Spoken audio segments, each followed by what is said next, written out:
अस्सलाम वालेकुम viewers, I am Hina Mahjabeen. I hope you all will be fine. आज मैं आपके साथ शेयर करने वाली हूँ CS 304 के असाइनमेंट नंबर 3 का solution.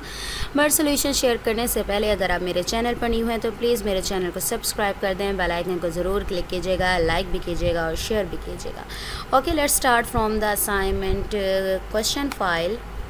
Okay, question number assignment number 3, date है लास्ट हमारी 6। आपने .cpp फाइल में सबमिट करवानी है, जैसा कि आप लोग प्रीवियस 2 असाइनमेंट्स को या फिर दूसरे जो कोडिंग वाले असाइनमेंट्स हैं उसको करवाते हैं, और आपने अपने आईडी के साथ इसे सेव करना है। उसके बाद आप लोगों के क्वेश्चन की तरफ आते हैं, और लेक्चर्स आप लोगों ने 22 to 29 अच्छे तरीके से कॉन्सेप्ट्स क्लियर कर लेने हैं। ओके, क्वेश्चन नंबर 3 है हमारा। Public sector university has its book stores throughout the country from where students can buy study material like handouts, lecture DVDs, books etcetera. Each bookstore maintains the stock data of study material. This data is helpful for the university to maintain information about quantity, price and the data of each item available at different stores. जी भाई, वो कह रहा है public sector university है जिसका अपना book store है, जो कि पूरी कंट्री में through out the country work करती है, जहाँ से स्टूडेंट बाय कर सकते हैं handouts, DVDs, lecture DVDs, books वगैरह। और बुक स्टोर क्या करता है? स्टॉक मेंटेन रखता है स्टडी मटेरियल का। और यूनिवर्सिटी क्या करती है? मदद करती है कि वो मेंटेन कर सकें information about quantity, price are the data of each item available different stores पर, जो भी आइटम अवेलेबल है उसके बारे में। Keeping in view the above scenario you are required to write a C++ program that should contain 3 classes. 3 classes create करनी है आप लोगों ने, stock item, handouts and lecture DVD। 3 क्लासेस मेन है। Where stock item should be base class, जहाँ पर stock item क्या होगा? Base class. And handouts and lecture DVD should be it's derived class होंगी, यानी मेन क्लास जो हमारी है पेरेंट कह लें तो स्टॉक आइटम की है, और बाकी इससे ड्राइव करेंगे हम क्लासेस को। You are required to use the concept of polymorphism to generate the sample output, the detail of data members and member functions for each class is provided in the given table. अच्छा जी, polymorphism का पहले तो concept देख लेते हैं। Polymorphism आप लोग कह सकते हैं एक तरह से कॉन्सेप्ट है जो कि जिसमें हम डिफरेंट क्लासेस को सेम इंटरफेस से इनहेरिट कर सकते हैं, या फिर डिफरेंट क्लासेस एक ही इंटरफेस को यूज़ कर सकती हैं, लेकिन हर क्लास का जो इंटरफेस की इम्प्लीमेंटेशन है वो खुद की अपनी होती है। ठीक है, इसी तरीके से हम लोग भी ऐसे स्टॉक आइटम क्लास क्रिएट करेंगे, जबकि ये ड्राइव्ड क्लासेस होंगी। इंटरफेस तो एक ही होगा, लेकिन क्या है ये अपना अपना मतलब इम्प्लीमेंटेशन करेंगी। ओके जी, डाटा मेंबर्स वगैरह देख लेते हैं। स्टॉक एटम जो कि हमारी बेस क्लास है, नेम ऑफ एटम आप डिक्लेयर करवाएंगे डाटा मेंबर को, क्वांटिटी करवाएंगे, प्राइस, कोर्स कोड एटसेट्रा वगैरह। डिफ़ॉल्ट कंस्ट्रक्टर करना है, सेटर फंक्शन, गेटर फंक्शन। अच्छा, ये सिंपल कॉन्सेप्ट्स हैं जो कि आप लोगों ने शुरू में गेटर, सेटर, कंस्ट्रक्टर, डिस्ट्रक्टर वगैरह ये आप लोग करते आए हैं। A function to set data of stock atom, a function to display data of the stock, यानी ये बता रहा है क्या डिस्प्ले भी करवाना है स्टॉक का, गेटर फंक्शंस भी डिक्लेयर करवाओगे, और सेटर फंक्शन भी। नेक्स्ट है हैंडआउट्स की जो क्लास है, जो कि ड्राइव्ड क्लासेस है दोनों, उसकी पेज नंबर्स यानी नंबर ऑफ पेजेस और ऑथर, उसके भी डिफ़ॉल्ट कंस्ट्रक्टर भी है, फंक्शन भी है, डिस्प्ले करवाएगा जो हैंडआउट्स को, और सेट डेटा सेट करेंगे पहले और फिर डिस्प्ले करवाएंगे। ठीक है, यानी सेट करेंगे, उसका पूरा स्टॉक सेट करेंगे और फिर डिस्प्ले करवा देंगे आप। इसी तरीके से लेक्चर DVD है, टोटल मिनट्स यानी कितने मिनट्स का है, लेक्चर्स कितने हैं, उसका भी डिफ़ॉल्ट कंस्ट्रक्टर आपको डिक्लेयर करवाना पड़ेगा। फिर उसके बाद सेट करेंगे इसको और फिर डिस्प्ले करवा देंगे। ओके जी, you have to use the concept of polymorphism. मैंने आपको पॉलीमॉर्फिज्म के बारे में बता दिया। आपकी सैम्पल आउटपुट होगी इस तरह से। तो मैं आपको दिखा दूँ, पहले ये आउटपुट है आपकी, और इसमें जो भी प्रोग्राम दिखाऊंगी इसमें आप वेरिएबल्स नेम चेंज कर सकते हैं, जो स्ट्रिंग्स में यानी इन्वर्टेड कॉमास में राइट किया जाता है उसे चेंज कर सकते हैं। तो थोड़ा सा मैं आपको दिखा दूं किस तरीके से स्टार्ट करेंगे हम लोग। पहले तो आप लोगों को करनी होगी इंस्टॉल डेव, अगर ऑलरेडी है आपके पास तो डेव C++ ओपन कर लें। ओके जी, फाइल में जाएँ, न्यू सोर्स फाइल ले लें आप लोग। ओके जी, मैंने प्रोग्राम राइट किया हुआ है, टाइम इतना ज़्यादा नहीं होता तो मैं क्या करूँगी, इसको Ctrl+A, Ctrl+C और Ctrl+V। ठीक है, अब ये हो गया। अब आपको बताना है इसके बारे में। ओके जी, ये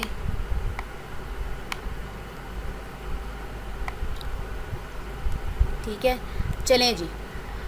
ये तो पता है प्री प्रोसेसर डायरेक्टिव्स जैसे इंक्लूड करवाते हैं नेमिंग नेम स्पेस। अब हमारी कौन सी क्लास थी, जो पेरेंट क्लास है या फिर मेन क्लास है वो क्या है हमारी स्टॉक एटम, फिर प्रोटेक्टेड यानी एक्सेस जो उसकी होगी प्रोटेक्टेड होगी। अब आपने क्या करना था दिखा दूँ मैं आपको। डाटा मेंबर्स कौन कौन से गिवन थे आपके पास, ये स्टॉक एटम के डाटा मेंबर्स हैं वो डिक्लेयर करवाएं। Name of atom, quantity, price, course code and course name वो डिक्लेयर करवाएंगे। नेम तो स्ट्रिंग में होता है और क्वांटिटी इंटीजर होती है डेटा टाइप के साथ। प्राइस ITM राइट किया है यानी एटम क्वांटिटी, आप लोग अपनी मर्ज़ी से चेंज भी कर सकते हैं। कोर्स कोड, कोर्स नेम यानी डिक्लेयर करवा दिया। अब कंस्ट्रक्टर डिक्लेयर करवाना था, कंस्ट्रक्टर करवाना था। उसके बाद जो मैंने नेम्स और कंस्ट्रक्टर में आपने जो भी वैल्यूज़ करवानी थी सेम आप लोग देख लें। एटम नेम है, क्वांटिटी, प्राइस और उनकी वैल्यूज़ इनिशियलाइज करवा दी। उसके बाद आ जाए सेटर फंक्शन, उसने क्या कहा था देख लेते हैं हम लोग।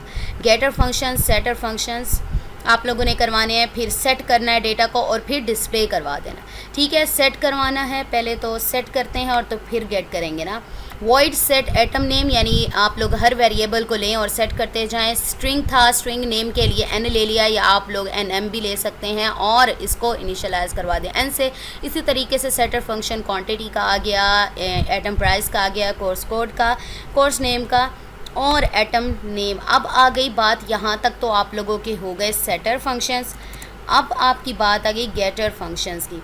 अब गेटर के क्या है, गेट करेंगे यानी आपने जो सेट करवाया है यानी डिस्प्ले करवाना है उसको तो गेट करेंगे यानी रिटर्न आप गेट करेंगे। एटम नेम गेट कर लिया, उसके बाद रिटर्न करेगा आपको एटम नेम। सेम उसी तरह से जो वेरिएबल्स आप लोगों ने डिक्लेयर करवाए हैं उन्हें सेट करें और फिर गेट कर लें। नेक्स्ट है हमारे पास क्लास। अब सेट स्टॉप, उसने हमें क्या कहा था, सेट करें और डिस्प्ले कर दें। ये देखिए, a function to set the data of stock atom and then display. Stock set करने के लिए आप लोगों ने क्या करना है, इसको सेट करें आप।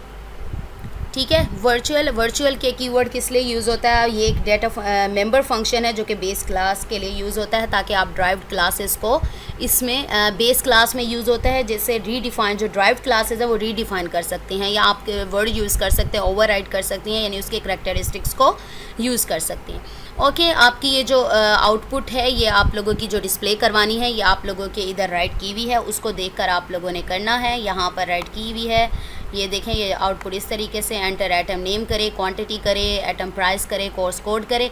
पहले सेट करने लगी हूँ और फिर इसको डिस्प्ले करना है। एंटर डेटा, ये तो आप लोगों को पता है स्ट्रिंग में यानी इन्वर्टेड कॉमास में राइट करते हैं, वही चीज़ आपके पास डिस्प्ले होती है। पहले ये डिस्प्ले करवाना था, उसके बाद फर्स्ट हमारा क्या है, एटम नेम एंटर करेंगे। एटम नेम सी इन का सी आउट होता है, डिस्प्ले करवा देता है। ठीक है, सी इन है, आप इनपुट देते हैं। ठीक है, सी इन क्या होगा, इनपुट करवाने के लिए यानी आप पहले वो कहेगा कि जी एंटर करें एटम का नेम, तो आप क्या करेंगे, सी इन क्यू पास करवाया यानी ये वेरिएबल पास करवाया है, डाटा मेंबर कह लें, वेरिएबल कह लें, तो ये क्या है, आप इसमें सी इन यानी आपकी इनपुट लेगा। इसी तरीके से एटम क्वांटिटी है वो भी इनपुट करवाएंगे और ये आपको डिस्प्ले करें एंटर द प्राइस, तो आप इनपुट करेंगे, आप इनपुट प्राइस। इसी तरह से कोर्स नेम, कोर्स कोड करवाएंगे। अब हमारी सेट तो हो गई, अब क्या करना है, उसने कहा था कि सेट करने के बाद डिस्प्ले करो। सेम उसी तरह आप लोगों ने क्या कर लेना है, डिस्प्ले स्टॉक यानी स्टॉक में कहा था तो स्टॉक का ही नेम लेंगे, आप डिस्प्ले करवाएंगे इसे। तो क्या डिस्प्ले करवाना है, एटम नेम जो वेरिएबल इसका डाटा मेंबर जो आप लोगों ने डिक्लेयर करवाया था वही पास करवा दे। कोर्स नेम है तो कोर्स नेम हो जाएगा, कोर्स कोड है तो कोर्स कोड, क्वांटिटी क्वांटिटी। ठीक है, अब नेक्स्ट हमारी बेस क्लास पेरेंट क्लास तो हो गई, जो कि मेन क्लास उसने कहा था बेस क्लास है हमारी। ठीक है, डाटा मेंबर्स भी डिक्लेयर हो गए, सेटर भी हो गए, गेटर भी हो गए, फंक्शन सेट भी कर लिया हमने, डिस्प्ले भी करवा लिया। अब उसके बाद क्या करना है आपने, नेक्स्ट जो हमारी क्लास थी वो क्या थी, यहाँ से देखते हैं, ये देखें स्टॉक जो हमारी है, where stock atom should be a base class, ये देखें। ठीक है, बेस क्लास एंड और ये hand out and lecture DVD should be its drive class. Drive class यानी चाइल्ड क्लास कह सकते हैं या ड्राइव्ड क्लास हो सकती हैं। अच्छा जी, अब क्लास हैंड आउट है जो कि आप चाइल्ड क्लास कह लें या ड्राइव्ड क्लास कह लें वो है, और कॉलन का जो साइन है वो करैक्टरिस्टिक्स इनहेरिट करने के लिए यानी पेरेंट, जिससे भी आप पेरेंट से ही करते हैं तो करैक्टरिस्टिक इनहेरिट करने के लिए यूज़ करेंगे। और पब्लिक स्टॉक एटम यानी हमारी जो मेन क्लास है, पेरेंट क्लास है स्टॉक एटम की, उससे क्या करेंगे आप ये जो ये क्लास है, क्लास हैंडआउट्स, जो करेक्टरिस्टिक स्टॉक एटम के हैं उससे क्या करेगी, इसको ड्राइव करेगी यानी एक्सेस करेगी। ठीक है, प्राइवेट है। अब उसने क्या कहा था, हैंडआउट क्लास में देख लें क्या डिक्लेयर करवाना था हमने। ओके जी, आ जाएं आप। ये देखें हैंड आउट में नंबर ऑफ पेजेस कह लें, ऑथर कह लें, इसी तरीके से देखें इंट नंबर ऑफ पेजेस, इसको स्ट्रिंग ऑथर, ठीक है, ऑथर का नेम आ जाएगा। इसी तरह से कंस्ट्रक्टर आप लोग करवाएंगे और फिर क्या है इनिशियलाइज करवा देंगे। सेम उसी तरह से आप लोगों ने वर्चुअल वाइड, वर्चुअल का मैंने आपको बता दिया, मेंबर फंक्शन है जो कि ड्राइव्ड क्लासेस में रिडिफाइन किया जा सकता है। इसमें सी आउट करवाएंगे यानी आप ये सी आउट डिस्प्ले करवाएंगे। उसके बाद आपने क्या करना है, एंटर द एटम नेम, यानी वो आपसे पूछेगा, फिर आप एटम नेम इसमें एंटर करेंगे। ये मैं भी आपको रन करके भी दिखाती हूँ और आप लोगों को बताती हूँ कि किस तरीके से सी एन करवा रहा है। ओके, क्वांटिटी हो जाएगी, एटम प्राइस हो जाएगी, course name, course code etcetera, author name, यानी सी इन भी करवा लिया। सी आउट करेगा तो सी इन भी करेगा। ओके नेक्स्ट, फिर आपने अब सेट, यानी आप सेट करते जा रहे हैं। पहले डाटा मेंबर्स डिक्लेयर करवा रहे हैं, फिर गेटर, सेटर, बेस तो हो हमारी बेस हो गई, और जो ड्राइव क्लास है उसमें भी ऐसे किया आपने, पहले सेट कर लिया स्टॉक को और फिर अब डिस्प्ले करवाएंगे। अब डिस्प्ले के लिए ये कोड है, यानी डिस्प्लेइंग द या डिस्प्ले द बुक इन्फॉर्मेशन, यानी बुक इन्फॉर्मेशन डिस्प्ले कर रहा है। क्या करेंगे, पहले क्या करेगा, एटम का नेम यानी हमने पास करवा दिया, ठीक है, कोर्स नेम वो भी पास करवा दिया, कोर्स कोड यानी आप पास करवाते जाएंगे, यानी ये चीज़ें आप लोगों को डिस्प्ले करेगा वो। ठीक है, डाटा मेंबर्स भी पास करवाते जा रहे हैं। उसके बाद दूसरी क्लास क्या थी हमारे पास, ये देखें लेक्चर डीवीडी, उसकी कितना है, total minutes and total lectures. चलें डाटा मेंबर्स इनको डिक्लेयर करवाएं, टोटल लेक्चर्स, लेक्चर मिनट्स और लेक्चर्स नंबर है ना तो इंटीजर होंगे। कंस्ट्रक्टर डिक्लेयर करवाएं, उसको इनिशियलाइज करवा दें आप। उसके बाद सेम वही प्रोसेस आपने सेट करवाना है, फिर डिस्प्ले करवा लेना। वर्चुअल कह लें, वर्चुअल कह लें, अच्छा वॉइड सेट स्टॉक है आपका। फिर इसी तरह से same enter the name, same करवा दें, यानी आप इनपुट देंगे, उसके बाद डिस्प्ले करेगा, फिर इनपुट देते जाएंगे, सेम यही आपका प्रोसेस चलेगा। टोटल लेक्चर्स आ जाएंगे। उसके बाद सेट हो गया, डिस्प्ले करवाना है सेम उसी तरह से जैसे एटम नेम है, तो एटम नेम का जो डाटा मेंबर है वो पास हो जाएगा। ठीक है, ये पास होगा तो इधर से ही वैल्यू लेगा ना।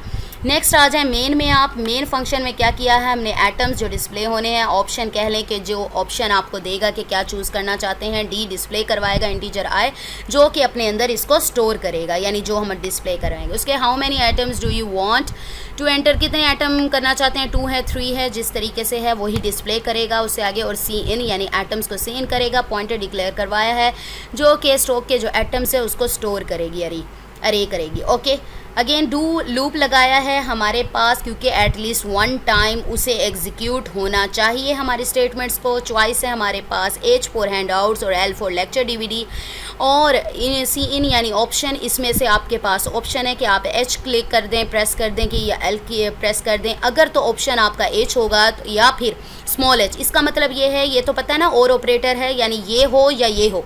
तो अगर तो कैपिटल H करता है तब भी वही बात है, अगर स्मॉल h करता है तब भी यही बात है। तो वो क्या करेगा, न्यू हैंडआउट्स अब आपके पास ले आएगा और सेट कर देगा उसे स्टॉक में। और इंक्रीमेंट अगर तो आपने ठीक चूज़ किया इन्हीं में से H और L में से, तो आपका क्या है वो सेट करेगा यानी आगे को चलेगा। ठीक है, वरना वहीं पर अगर आप ठीक नहीं चूज़ करते तो कहेगा सॉरी इनवैलिड चॉइस है या रॉन्ग ऑप्शन इज़ चूज़न, या इस तरीके से कोई जो आप लोग राइट करेंगे यहाँ पर वही डिस्प्ले करवा देगा। ठीक है, एल्स इफ़ ऑप्शन L होगा या स्मॉल l आ जाएगा तो वो क्या होगा, न्यू यानी ऑब्जेक्ट क्रिएट हो जाएगा लेक्चर डीवीडी का और सेट कर देगा उसको स्टॉक में और आगे चलेगा।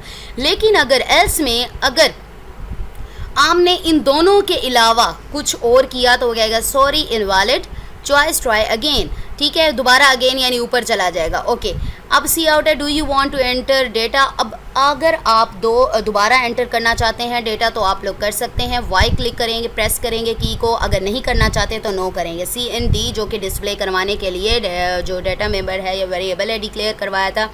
अब वाई लूप लगाया है हमने, क्या है वाई या स्मॉल वाई करता है तो एटम्स अगर लेस देन है आई, लेस देन है एटम से, तो आपने लूप लगाया है, स्टॉक क्या कर देगा, डिस्प्ले कर देगा डेटा को। आई होप क्लियर हो गया होगा। अब मैं आपको दिखाती हूँ कि आप लोग किस तरीके से इसे कंपाइल कर सकते हैं। ये कंपाइल का बटन है, चलें हम कंपाइल करते हैं इसे। कंपाइल करने से पहले इसे डेस्कटॉप पर मैं इसे सेव कर लेती हूँ। पहले वैसे मैंने सेव किया हुआ है तो मैं कर देती हूँ CS304 असाइनमेंट नंबर 3 सॉल्यूशन। ठीक है, ओके जी, आ जाएं डेस्कटॉप पर, जहाँ पर करवाना चाहें तो करवा लें सेव। हमारा हो गया सेव। चलें जी, कंपाइल हो गया, देख सकते हैं कि ज़ीरो एरर है। उसके बाद या तो आप लोग यहाँ एग्जीक्यूट, कंपाइल और रन करवा सकते हैं। पहले कंपाइल करवा लें फिर रन करवा लें। तो मैंने कंपाइल तो करवा लिया, रन करवा लें, या फिर रन के लिए आप लोग यहाँ कर सकते थे। चलें, इसके लिए मैं आपके लिए निकाल लेती हूँ जो हमारे क्वेश्चन में फ़ाइल गिवन है, वहाँ पर हम साथ साथ डेटा एंटर करते जाते हैं। और ये देखें, आपको यहाँ दिखा देती हूँ, मैं डाटा एंटर करती जाती हूँ और यानी पता चल जाएगा किस तरीके से डाटा एंटर हो रहा है। चले जी, हाँ जी, वो कहता है how many item do you want to enter, 2 write किया हुआ है, तो चले मैं 2 राइट कर लेती हूँ। एंटर करते हैं तो वो कहता है choice H for hand out, तो इधर क्या राइट किया हुआ है H। चले जी, H राइट कर देती हूँ। ये ले जी, enter the following data for handouts. Handout name क्या करना है, मैंने नेम क्या करना है, हैंड आउट्स ही राइट करूँगी, ठीक है। और क्वांटिटी क्या है 2, इसी तरीके से प्राइस 200 के बाद, और कोड क्या है बुक का ऊप। ये मैं एंटर करती जा रही हूँ, ठीक है, एंटर कर रही हैं। ये जो ले रहा है ये एंटर जो मैंने आपको बताया था, और सी इन यानी ये जो इनपुट हम लोग कर रहे हैं, ठीक है। और कोड क्या है CS304, एंटर कर दें। और जो पेजेस हैं वो हैं 200, और ऑथर है VU का। ओके जी, एंटर कर लें। अब देखें ये वही बात है, do you want to enter the data, Y for yes और N फॉर नो। तो मैं येस Y कर देती हूँ, स्मॉल कर दूँ या capital. Enter the choice H for hand outs और L फॉर लेक्चर DVD। तो मैं क्या करूँ L, यहाँ देखें L राइट किया हुआ है, तो हम इसी की तरह ही चलते हैं, स्मॉल कर दें या कैपिटल कर दें। चले इस दफ़ा कैपिटल कर देती हूँ। ये देखें एटम नेम क्या है हमारा, DVD है। देखें लेक्चर क्या है DVD। चलें जी, इसको करते हैं। और क्वांटिटी कितनी गिवन है 20 गिवन है, एंटर कर दें। और 250 इसकी प्राइस है, 250 प्राइस हो गई। चलें जी, थोड़ा सा मैं इधर इसको करते हैं नीचे, 250 प्राइस है। और कोर्स नेम क्या है, प्रोग्रामिंग। अच्छा जी, प्रोग्रामिंग है। उसके बाद वो क्या कहता है, कोर्स कोड करो, CS201, एंटर किया। उसके बाद वो कह रहा है एंटर मिनट्स, 28 मिनट्स हैं। उसके बाद वो कहता है लेक्चर्स कितने हैं, 45, ठीक है। चलें जी, वो कहता है लेक्चर हो गए, एंटर हो गया। Do you want to enter more data, Y for yes and N for no. तो मैं अगर येस राइट करूँ तो क्या करता है, वैसे एंटर कर दें। चलें जी, Y कर लें या येस कर लें। अगर अच्छा मैंने 2 कहा था, 2 आइटम्स एंटर करने हैं, तो देखें मैंने 2 एंटर कर लिया ना, तो बस ठीक है, नो कर दें इसे। तो क्या करता है, ये देखें जो मैंने ऊपर डेटा DVD के लिए किया है वो भी उसने शो ऑफ कर दिया है। ये देखें यहाँ पर हैंडआउट्स के लिए जो किया था डेटा एंटर, ये देखें इसके अकॉर्डिंग आपको दे दिया है डेटा डिस्प्लेइंग लेक्चर इन्फॉर्मेशन। और नीचे भी उसने दे दी है। ये देखें, अगर कंटिन्यू करना चाहते कोई भी क्लिक करें तो कर लें। दोबारा से आप लोग कंपाइल करके इसको कर सकते हैं, या फिर एग्जीक्यूशन फ़ाइल को ओपन कर सकते हैं। देखें मैंने यहाँ पर किया था, तो हमारे पास ये जो exe फ़ाइल है वो आ गई। और ये देखें ये CP फ़ाइल है, तो मैंने बनाई थी, कहाँ राइट किया था, ओके जी, ठीक है, मैं उसको खोलना तो भूल गई थी। चलें ठीक है, ये आपके पास .cpp फ़ाइल आ गई, ये exe फ़ाइल आ गई। आप लोग या तो दोनों सबमिट, हम देख लेते हैं असाइनमेंट में कौन सी .cpp file I think submit करवानी है आप लोगों ने। ऊपर इंस्ट्रक्शंस पढ़ लीजिएगा। Your assignment should be in .cpp format, any other format like images वगैरह will not be accepted. Save your assignment with your ID। तो आप लोगों ने क्या करना है, इसको जब सेव करवाएंगे आप लोग यहाँ पर जैसे सेव एज़ करें, आपका जो प्रोग्राम है, जैसे मैंने असाइनमेंट का नेम लिखा था, तो आप लोग लिख दें BC 1 2 3 4 5 6, यानी ID लिखें और इसको सेव करवा लें आप जहाँ पर भी सेव हुआ हुआ है, ठीक है। इस तरीके से आप लोगों का प्रोग्राम कंप्लीट हो गया। आई होप आपकी बहुत ज़्यादा हेल्प हो जाएगी। अपना ख्याल रखिएगा। टेक केयर, अल्लाह हाफिज़।